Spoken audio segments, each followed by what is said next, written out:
Assalamualaikum warahmatullahi wabarakatuh. Perkenalkan, nama saya Yeni Amalia, NIM 37 dari kelompok 2. Di sini saya akan menjelaskan tentang sejarah perkembangan madhab dalam hukum Islam.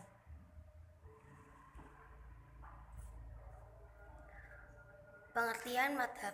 Kata madhab adalah isim kata makan, kata yang menunjukkan kata tempat, yang diambil dari fi'il madhi, yaitu kata dasar zahaba yang berarti pergi.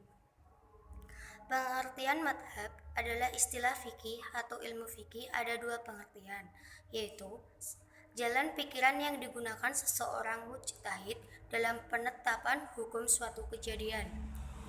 Kemudian, pendapat atau fatwa seseorang mujtahid atau mufti tentang hukum suatu kejadian. Madhab fikih merupakan aliran pemikiran tentang hukum Islam yang penetapannya merujuk pada Al-Quran dan hadis. Beberapa fuqaha yang pemikirannya mendapatkan apresiasi dari umat dan selanjutnya menjadi aliran madhab adalah: yang pertama, Imam Abu Hanafi. Kemudian yang kedua ada Imam Maliki. Yang ketiga Imam Syafi'i. Yang keempat ada Imam Ahmad Al-Hanbal.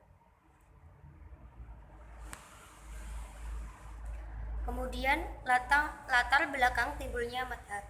1. Adanya usaha pembukuan pendapat-pendapat para imam. Yang kedua, ada pengikut-pengikut yang menyebar luaskan, mempertahankan dan membela pendapat mereka. Kemudian yang ketiga, adanya kecenderungan ulama untuk menyarankan penggunaan madhab tersebut oleh para hakim dan umat secara umum.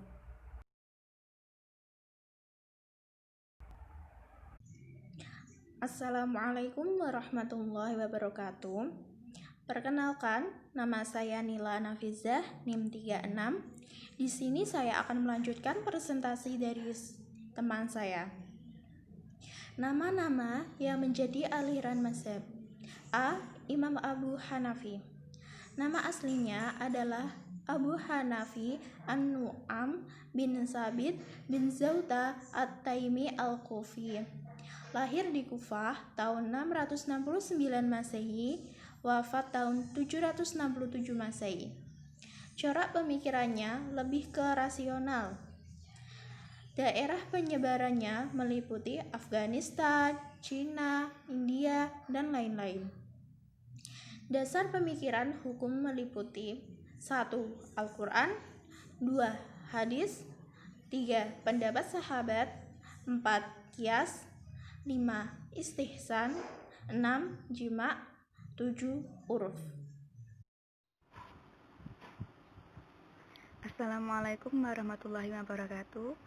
Perkenalkan, nama saya Suwarsi, NIM 20108100043.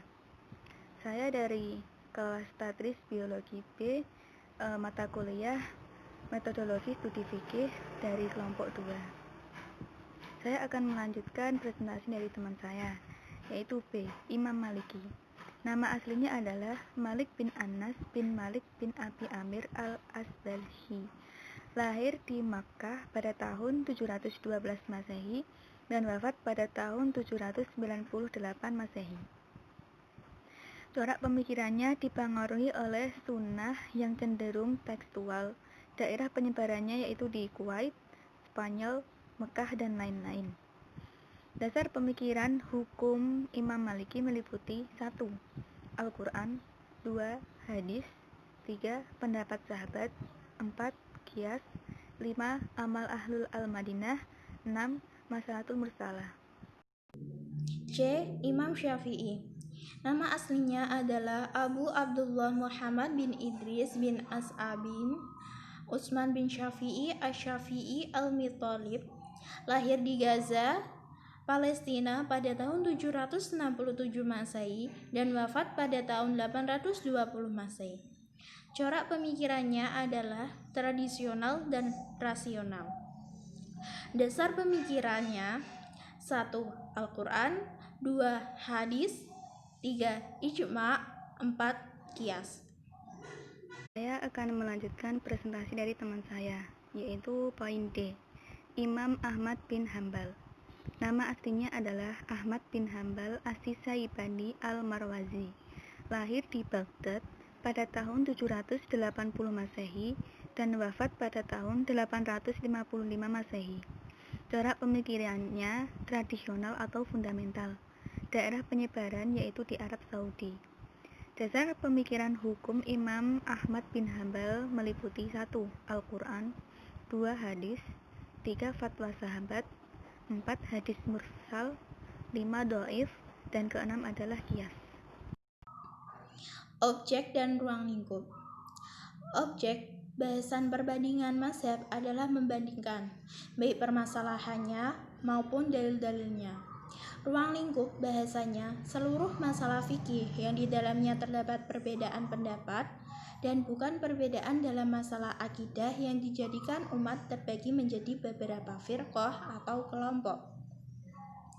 Hukum-hukum amaliyah, baik yang disepakati maupun yang masih diperselisihkan antara para mujtahid, dengan membahas cara berijtihad mereka dan sumber-sumber hukum yang dijadikan dasar oleh mereka dalam menetapkan hukum.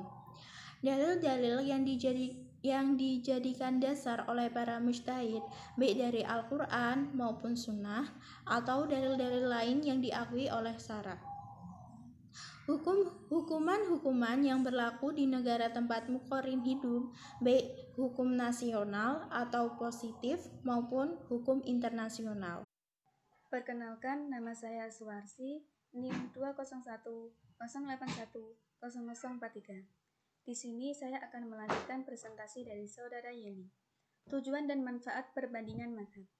Yang pertama, untuk mengetahui pendapat-pendapat para imam mazhab dalam berbagai masalah yang diperselisihkan hukumnya, disertai dalil atau alasan yang dijadikan dasar setiap pendapat dan cara-cara istinbat hukum dari dalilnya oleh mereka. Yang kedua, untuk mengetahui dasar-dasar dan kaidah yang digunakan setiap imam mazhab dalam mengistinbat hukum dari dalil-dalilnya, di mana setiap imam mazhab tidak menyimpang atau keluar dari dalil-dalil Al-Quran atau Sunnah. Yang ketiga, dengan pemikiran landasan berpikir para imam mazhab, orang yang melakukan studi perbandingan mazhab dapat mengetahui bahwa dasar-dasar mereka pada hakikatnya tidak keluar dari nusus Al-Quran dan As-Sunnah dengan perbedaan interpretasi. Hukum mengamalkan hasil muqaranah. Dalam melakukan studi perbandingan mazhab untuk mendapatkan dalil yang terkuat dan mengamalkan hasilnya adalah wajib. Meskipun sebagian ulama mutaqarrin berpendapat bahwa mengamalkan hasil muqaranah akan mengakibatkan perpindahan mazhab dan tidak dibenarkan. Hukum yang didapat dari hasil perbandingan itu merupakan hasil yang objektif dan terkuat dalilnya. Oleh sebab itu, wajib mengamalkannya. Namun, Islam tidak mewajibkan umatnya untuk bertaklid dan mengikat diri pada pendapat suatu mazhab, melainkan memerintahkan untuk mengikuti hukum-hukum yang diambil dari sumbernya yang kuat.